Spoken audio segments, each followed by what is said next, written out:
Hello, I'm your friend Map. Let's talk about a new isekai anime called Akuyaku Regionano de Rasubos wo Katamimashita, or also known as the I'm the Villainess, so I'm Taming the Last Boss.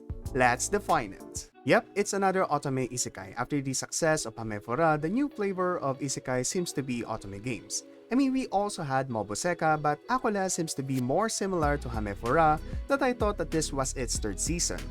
Akulas is about, well, you guess it, the MC getting reincarnated into a video game. How original. As a villainess named Eileen. The premise is similar to Hamepura, but it managed to establish its own unique take on the otome isekai subgenre. Eileen's otome game character gets killed by the dragon form of the demon lord Claude after he rejects humanity. So Eileen's plan here is to tame the demon lord, who is the final boss of the game, to ensure her survival. I mean, the title speaks for itself. I'm not reading that again. It sounds self-explanatory and simple enough, but this is actually the main selling point of the anime, and the studio knows this and poured their whole budget on beautifying Eileen's and Claude's design, while Spur Change and Potato Chips were left for the rest of the cast. I mean, they even stole designs from other anime. Look, here's Levi. Looking at the designs for the supporting characters like the Crown Prince Cedric and the heroine Lilia, well, they look so generic that if you told me that these are background characters, I would agree. Do you mean to tell me that this is the Hat Prince? I'll pass. Comparing it to the Demon Lord Claude, he exudes a proud, noble presence, especially his fashion choices. Are those tassels? How does it look? Will this be the trend for 2023? Then looking at Eileen, it makes sense why being reincarnated as a villainess is a trending theme for light novels, because most of the time, villainess in otome games are freaking beautiful, but have an inverse ratio to how rotten their personalities are. No one wants to be reincarnated as the main heroine of otome games because they look plain as dried paint. But let's talk about mascots. Every visual novel has them. You gotta have a cute magical creature who either has to be a literal pet or annoying. This anime made the choice of getting both. We have the cute demon wolf whom Eileen named Ribbon because it likes ribbons. Aw, how cute. Then we have this annoying talking crow named Almond because it almost died by eating a poisoned nut. That's like naming someone diabetes. Now, going back to Eileen and Claude, their designs are not the only good thing. Their backstory mixed well with one another. Eileen is a disfavored child of a noble family because she's a woman. I'm not kidding, that's exactly what happened. So Eileen did her best and made the crown prince her fiancé, studied a lot and made sure that everyone will look at her as worthy to be the future empress, but it caused her to have a tainted image of an arrogant heir.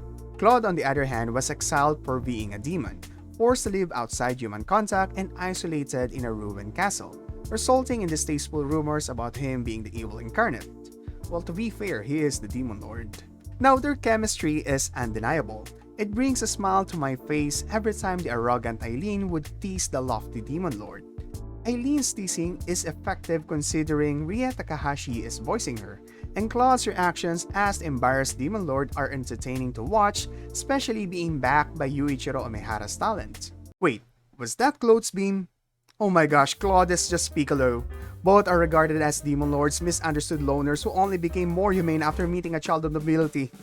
Claude is Piccolo who got isekai'd into an otome game. Their chemistry is further improved with the involvement of both Cedric and Lilia. Cedric is a delusional prince who lacks self-esteem, and he is insecure towards his half-brother Claude. This guy, after breaking up with Eileen, stealing her business, and then falsely accusing her of kidnapping, has the audacity to demand her love for him. Watching him get cock is satisfying.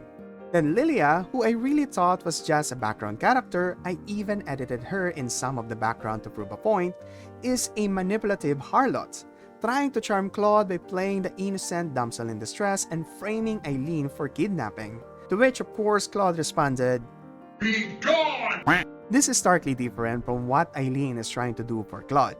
Eileen was honest from the start. She proposed to marry Claude, even admitting that she has not fallen for him, but is willing to do everything as a daughter of nobility.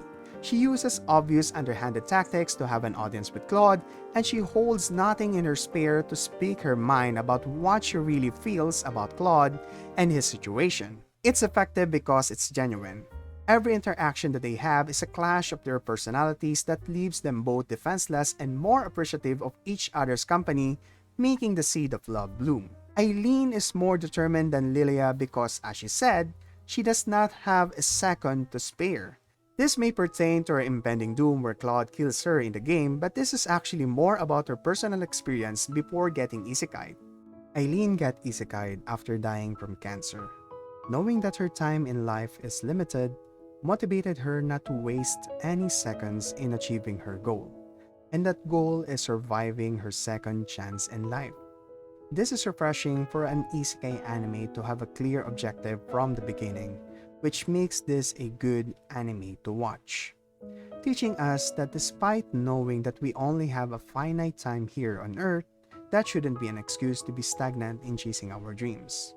We should be reaching for our goals like our life depended on them, and fulfilling them will make us say, we have truly lived. But how about you guys? Are you a fan of Otome Isekai?